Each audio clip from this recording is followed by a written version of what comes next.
నమస్తే గురువుగారు. నమస్తే అమ్మ. గురువుగారు, ఫిబ్రవరి నెలలోని ద్వాదశ రాశుల్లో కర్కాట రాశి వారి ఏ విధంగా ఉండే అవకాశం ఉందండి? తప్పకుండా అమ్మ. కర్కాటక రాశి అనగానే మనకు ముఖ్యంగా పునర్వసు 4 పాదం, పుష్యమి 1, 2, 3, 4 పాదాలు, ఆశ్లేష 1, 2, 3, 4 పాదాలు. సాధారణంగా ఈ కర్కాటక రాశి అధిపతి చంద్రుడు అయ్యాడనమాట. సో మనకి ఇందాక కూడా చెప్పుకున్న హార్డ్ వర్క్, అదృష్టం, దైవబలం. చంద్రుడు ప్రతిరోజు ఒక్కొక్క నక్షత్రం మారుతాడు కాబట్టి ప్రతిరోజు మన హార్డ్ వర్క్ అనేది గురించి చెప్పుకోక్కర్లేదు. కాబట్టి మెయిన్ అదృష్ట కారకుడు ఎవరని చెప్పుకున్నప్పుడు మటుకు తాకట్టులో ఉన్న బంగారాన్ని విడిపించి ఆ రోజు ఆన్లైన్ రేటుకే మేము కొంటాం. Sharma gold company. పంచమ దశమాధిపతి యోగకారకుడు, లక్ ఫేవర్ చేసే గ్రహం కర్కాటక రాశి వారికి కుజుడు. అలాంటి కుజుడు ఈ ఫిబ్రవరి నెల అంతా కూడా ఉచ్చ స్థానంలో ఉంటాడు. కాబట్టి పట్టిందల్లా బంగారం అని చెప్పుకోవచ్చు, ఎందుకంటే అదృష్టం పరిపూర్ణంగా ఉంది కాబట్టి. అలాగే దైవబలానికి సంబంధించిన గ్రహం వచ్చేసి గురువై మనకి దశమ స్థానంలో చాలా బాగున్నాడు.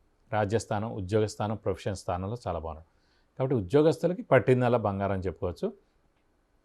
అలాగే ముఖ్యంగా రాజకీయ నాయకులకు కూడా అత్యుత్తమంగా ఉందండి. ఎందుకంటే కుజుడు మెయిన్ రాజకీయానికి కారకుడు. రవి, కుజ, శని ఈ 3 గ్రహాలు రాజకీయంలో సక్సెస్ అవ్వాలంటే ఈ 3 గ్రహాలు చాలా బాగుండాలి. ఇప్పుడు కర్కాటక రాశి వారికి మరి అదృష్టకారకుడు, యోగకారకుడు కుజుడు బాగున్నాడు కాబట్టి ఎవరైనా పోటీ చేసేవాళ్ళు ఉన్నారనుకోండి, ఇప్పుడు నామినేషన్ వేయడం, లేకపోతే పోటీ చేయడం, సీట్ వస్తుందా లేదా అని అనుకోవడం, ఆశావాహాలు చాలామంది ఉంటుంటారు. సో కాబట్టి కర్కాటక రాశి వారు ఎవరైతే ఉన్నారో వారికి సీట్ వచ్చే అవకాశాలు ఎక్కువగా ఉన్నాయి.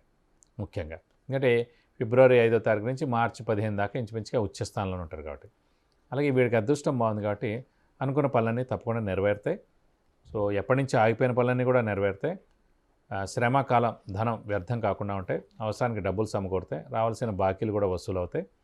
స్పెక్యులేషన్స్ కూడా కలిసి వస్తాయని చెప్పుకోవచ్చు. ఈ రాశి వారికి ముఖ్యంగా గురుబలం, దైవబలం, దైవానుగ్రహం పరిపూర్ణంగా ఉంది కాబట్టి తీర్థయాత్రలు చేస్తారు, దైవ దర్శనం చేసుకుంటారు, అలాగే గురువుని సందర్శిస్తారు. గురువు యొక్క బ్లెస్సింగ్స్ని మీరు ఖచ్చితంగా పొందుతారు. ఇప్పుడు ముఖ్యంగా కర్కాటక రాశి అధిపతి చంద్రుడు అయ్యారు కాబట్టి చంద్రుడు ఎవరికైనా సరే మాతృకారకురాలు. సో అలాంటి చంద్రుడి స్వస్థానంలో ఉన్నారు కాబట్టి తల్లి అంటే ప్రాణం కర్కాటక రాశి వారికి. అందుకే మనం చూసుకుంటే కనుక రాముల వారిది కర్కాటక రాశి, పునర్వసు నక్షత్రం 4వ పాదం. సో మన అయోధ్యలో కూడా ఆయన ఈ టెంపుల్ కూడా ఆయన విగ్రహ ప్రతిష్ఠ కూడా జరిగింది. కాబట్టి తల్లి అనుగ్రహం ఎప్పుడైతే ఉందో, తల్లి యొక్క బ్లెస్సింగ్స్ ఎప్పుడైతే పరిపూర్ణంగా ఉందో తప్పకుండా ఆ వ్యక్తి 100% సక్సెస్ అవుతారు. అందుకే నవగ్రహాల్లో అన్ని గ్రహాలకి శత్రువులు ఉన్నారు కానీ ఒక చంద్రుడి గ్రహానికి మటుకు శత్రువులు ఎవరు లేరండి. సో కర్కాటక రాశి స్పెషాలిటీ అదనమాట. అంటే చంద్రుడు అధిపతి అయ్యాడు కాబట్టి చంద్రుడు మటుకు ఎవరికి శత్రువు కాడు. మిగతా అన్ని గ్రహాలు ఎవరెవరికి వారి శత్రువులు ఉన్నారు కానీ చంద్రుడు మటుకు అందరూ మనకి మిత్రులు అనుకోవచ్చు, సములు అనుకోవచ్చు, కానీ శత్రువులు ఎవరు లేరు.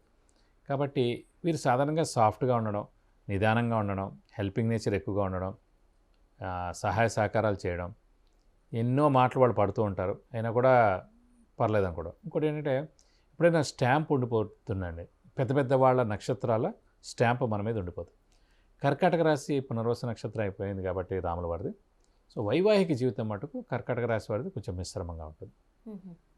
అది రూల్డ్ అవుట్ అన్నమాట ఉన్నంతలో. సాధారణంగా కర్కాటక రాశి వారికి మరి మెయిన్ రాముల వారిది కూడా అది అయిపోవడం కాబట్టి కొంచెం వైవాహిక జీవితం మటుకు కొంచెం మిశ్రమంగా ఉంటుంది. అలాగే కర్కాటక రాశి వారికి లేదా కర్కాటక లగ్నం వారికి వయసు తేడా లేదంటే హోదాలో తేడా ఉన్న అబ్బాయి కానీ అమ్మాయితో కానీ వివాహం అవుతుందన్నమాట. సో అది కూడా ఒక రూల్ అవుట్ అన్నమాట. అంటే మనం చెక్ చేసుకోవచ్చు మామూలుగా. అలాగే మీడియం కలర్ ఉండడం, ఇప్పుడు ఎవరిదైతే కర్కాటక రాశి అయిందో ఆ వచ్చే హస్బెండ్ కానీ అంటే అబ్బాయిది అనుకోండి, అమ్మాయి కానీ మీడియం కలర్ ఉండడం, సన్నగా ఉండడం. సో వయసు తేడా లేదంటే హోదాలో తేడా, age gap are status gap ఉండడం, ఇలాంటివన్నీ కూడా జరుగుతాయి. ఇబ్బందులు ఉండే అంశాలు కొంచెం ఉంటాయన్నమాట. సో మిగతా గ్రహాలు బాగున్నాయి అనుకోండి, కొంచెం వాళ్ళకి మ్యాచ్ మేకింగ్ కొంచెం బాగా చేసాం అనుకోండి, ఆ చిన్న ఇవి కూడా తొలగిపోతాయి అన్నమాట.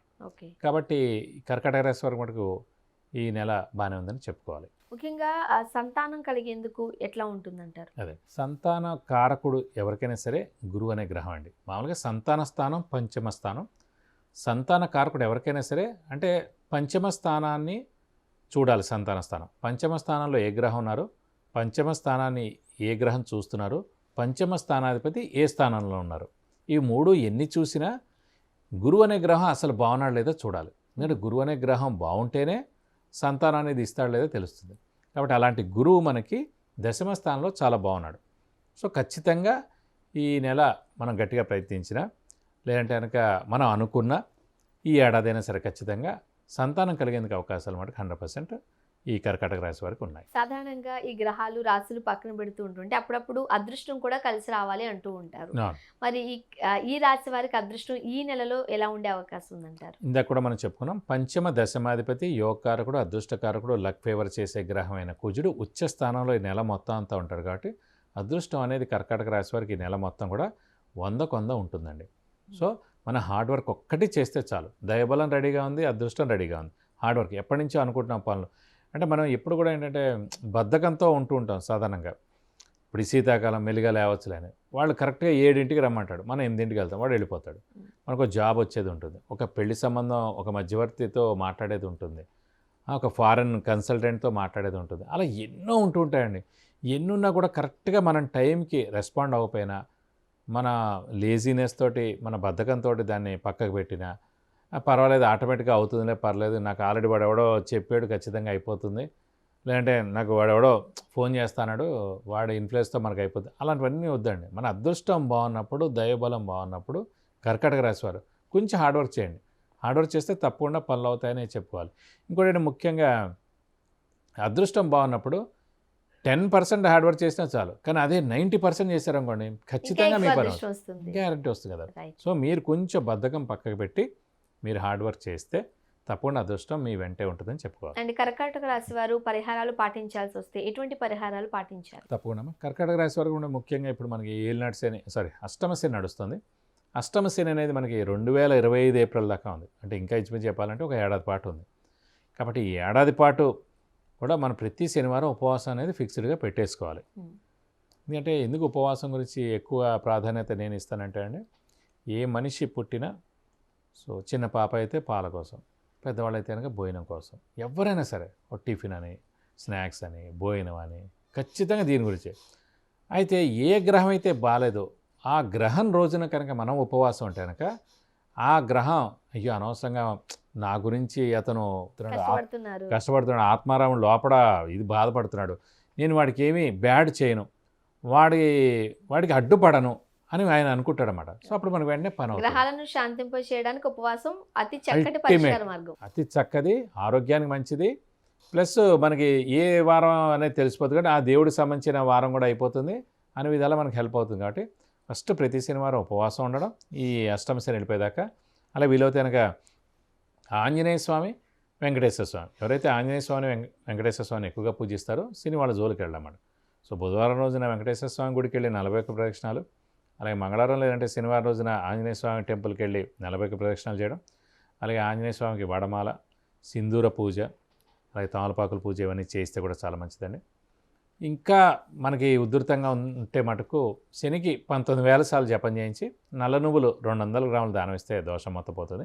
ఇంకా బెస్ట్ రెమెడీ ఏంటంటే సాధారణంగా ఈ అష్టమ శని నడుస్తుంటే మనకి అనారోగ్యాలు అవుతూ ఉంటాయి.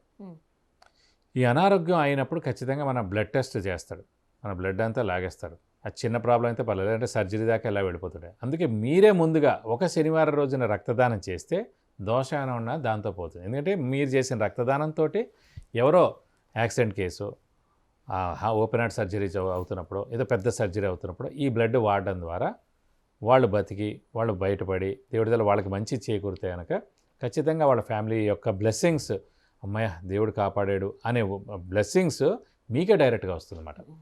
సో మీరు ఏ సర్జరీ అక్కలేదు, మీ అనారోగ్యం అక్కలేదు, మీకు ఏ యాక్సిడెంట్ అవ్వదు, మీరు రక్తదానం చేసినటువంటిది వాళ్ళ యొక్క బ్లెస్సింగ్స్ పొందినటువంటిది, మీకు ఏ విధానం కూడా ఏ ప్రాబ్లం ఉండదు, సకల శుభాలు కలుగుతాయి. కాబట్టి ఒక చిన్న రక్తదానం ఒక శనివారం రోజు చేస్తే చాలా మంచిది. అది కూడా చిన్నపిల్లలు వద్దు, మరి ఏజ్డ్ వాళ్ళు వద్దు, అనారోగ్యవంతులు వద్దు, మీడియం అంటే మధ్య వయస్కులు వాళ్ళు ఎవరైతే ఉన్నారో వాళ్ళు చేయగలిగిన ఇది ఉంటే కనుక ఖచ్చితంగా మీరు రక్తదానం చేస్తే మటుకు ఎలాంటి దోషాలన్నా కూడా అన్నీ తొలగిపోయి మీకు అనే విధాలా సకల శుభాలు కలుగుతాయని చెప్పుకోవచ్చు. గురుగారు, ఫిబ్రవరి నెలలోని ద్వాదశ రాశుల్లో కర్కాటక రాశి గురించి అలానే చక్కటి పరిష్కార మార్గాలు తెలియజేశారు. ధన్యవాదాలు. నమస్కారం.